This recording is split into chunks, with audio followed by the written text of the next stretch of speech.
The bandit position was one of the most successful parts of Neal Brown's defenses at Troy. However, that success hasn't translated to West Virginia. Could that change this upcoming season? The staff is sure hoping so, and we will see some new faces factoring in there to try and make it happen, both due to a transfer that we're going to talk about, as well as a young freshman that's coming in that this staff is really high on that's going to factor in right away. Let's go.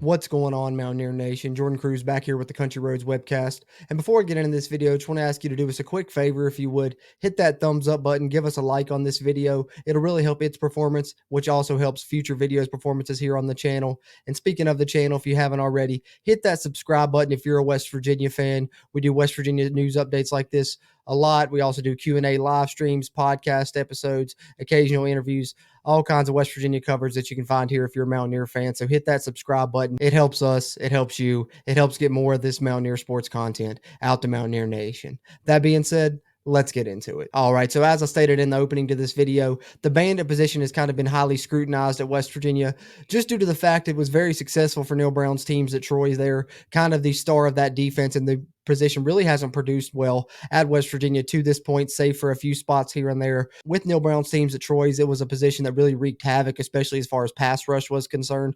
A lot of sacks, a lot of TFLs from that position, and was a lot of times the star player of the defense. At West Virginia, that success hasn't translated. We've seen a couple players, the aforementioned Jared Bartlett, play that position here at West Virginia, and we've also seen Lanell Carr, especially recently the past couple of seasons, and this past season in 2022, seeing his most action there. However, Lanell Carr has decided to take his talents elsewhere as he has entered the transfer portal. That's the first part of this update that we're going to talk about, is his decision to enter the transfer portal, becoming the 17th scholarship player to enter the transfer portal for the Mountaineers, if I'm not mistaken. I'll show you guys the list here momentarily. That doesn't include Naeem Muhammad and Marquand Rucker, who also entered the transfer portal, who were former walk-ons for West Virginia. However, speaking of the bandit position, there has been a player that West Virginia signed in this recruiting class. Hopefully you saw some of our signing day updates where you heard a little bit about this player. But if you didn't, I'll touch on him a little bit because the staff is really high on him. He's going to enroll early, so that's going to help him have success. And then also the staff is already really high on him, and Neal Brown has even gone as far as to say he's going to factor in right away at that position. So Jared Bartlett looks like he will return for the Mountaineers at the bandit position. No real experience there other than him. So James Hurd definitely going to compete with him right away, and I think has a chance to maybe be West Virginia's starting bandit and surprise some people in 2023 and be the first successful bandit West Virginia has had at that position. But that being said, let's talk about Lanell Carr leaving the bandit position and leaving that hole that James Hurd could possibly come in and fill for the Mountaineers here as we look at Lanell Carr and his decision to transfer away from West Virginia. All right, so as you can see here on the screen coming from our friends over at WVSportsNow.com, this one coming from Mike Ostie, covering Lanell Carr entering the transfer portal. And as you can see, sharing the tweet of Carl Reed from 247 Sports, who actually is the one who broke this on Twitter. West Virginia defensive lineman Lanell Carr has entered the transfer portal in 12 games during the 2022 season, which was the most Lanell Carr played, which I said earlier, at the bandit position, we saw him play the most this past season. Carr recorded 21 tackles, 8 solo, 13 assists, 26 tackles throughout his entire time as a Mountaineer. Mike Ostie also mentions here 8th defensive scholarship player to enter the transfer portal for the Mountaineers. As I stated earlier, 17 total scholarship players now, not counting the 2 former walk-ons in Naeem Muhammad and Marquand Rucker. And as you can see here, I will share those players that have transferred away from West Virginia now with you. Show those 8 defensive players and all the total other players that West Virginia has lost in the transfer portal, while they have brought 3 in. And then we'll talk about maybe a possible replacement for Lanell Carr at the bandit position. Who knows, maybe even has a higher ceiling. The coaching staff certainly seems to be very high on him, maybe higher than any other player they've had at the bandit position. And some have mentioned even the first prototypical fit at that bandit position maybe that they have had here at West Virginia. All right, so as you see on the screen there, the full list of the scholarship players that have transferred away from West Virginia this offseason. I'm not going to sit here and read them all off to you guys. You guys can read them there as I share the screen with you. But as you can see, the most recent there, of course, the bandit Lanell Carr. That's the one we're here to talk about today, and talk about the bandit position at West Virginia, and hopefully it finally finding success for the Mountaineers in 2023. They're bringing in someone that I think can help them do that. We'll talk about him momentarily. But there is 3 transfers the Mountaineers have brought in to this point. I think we'll hear more news on more transfer commits coming here in the very near future, probably probably. But at this point, you got wide receiver Deshaun Polk from Kent State also may serve as a return man for West Virginia.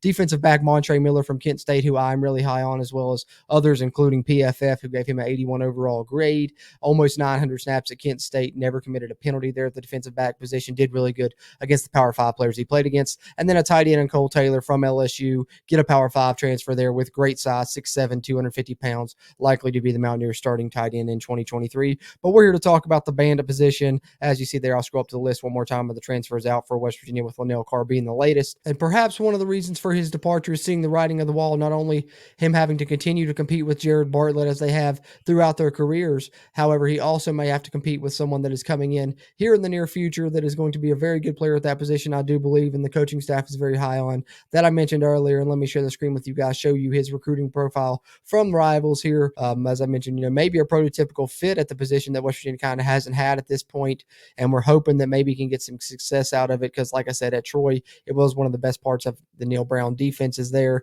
and West Virginia really needs to improve defensively in 2023, as we all well know with how terrible the 2022 defense is. Maybe getting a good pass rush from the Bandit position can help that to happen, and I think James Hurd can be a big reason why, as you see here on the screen, with his Rivals recruiting profile, 6'2", 225 pounds, from Camden, New Jersey, 4-star, 5.8 Rivals rating, top 250 player in the nation there in the Rivals 250, number 3 player overall in the state of New Jersey, and they have him as the number 17 rated weak side defensive end. As I said, coming to West Virginia playing that Bandit linebacker position, which is pretty much a defensive end linebacker hybrid position for West Virginia. Can stand up, can line up with a hand down there on the end of the line as well. And I think James Hurd has great potential to be successful there. As the coaching staff has mentioned, Neal Brown on signing day really high on him, says he thinks he will factor in right away to the competition there. So there you have it, Mountaineer Nation. The transfer portal claiming one more Mountaineer from the defensive side, this one coming from the Bandit position. However, I did want to lean to a bright spot, I believe, coming in at the Bandit position. But that being said, what are your thoughts overall on the Bandit position, its success at West Virginia compared to how it worked at Troy, the players that West Virginia has incorporated there? And do you think James Hurd can maybe factor in right away, or do you think we'll see Jared Bartlett there again this season? Overall, what are your thoughts on the Bandit position at West Virginia and its status moving forward in 2023 among this West Virginia defense? Let us know in the comments down below. We really appreciate the interaction as we continue to try and grow the Country Roads Webcast community throughout Mountaineer Nation. Having said that, as always, I'm Jordan Cruz, and until next time, let's go Mountaineers.